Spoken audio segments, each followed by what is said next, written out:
Ranking mga pelikula ni Rufa May. So, top 5 lang ha. So, let's go with number 5, Mano Po. While wala masyadong exposure dito si Rufa May kaysa dun sa dalawa, kay Shasha at kay Cherry Pie, pero very funny rin 'tong movie na 'to, eh, kasi Ako, Legal Wife. Number 4 sa ating listahan itong Temptation Island. Sobrang chaotic ng pelikula na 'to, nakakatawa.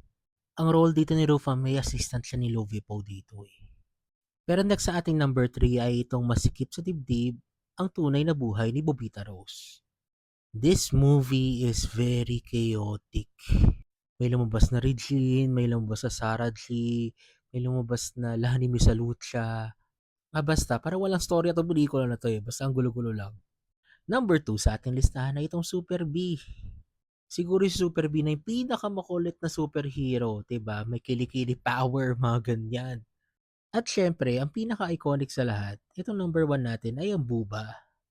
Ang daming epic moments sa pelikula na 'to. May fight scene si Ai Ai tsaka si Rufa May na parang akala mo nasa Tekken, nag-speech siya ng Chinese. Pero yung pinaka-favorite kong eksena rito, yung binuhay niya ulit si Gary Estrada.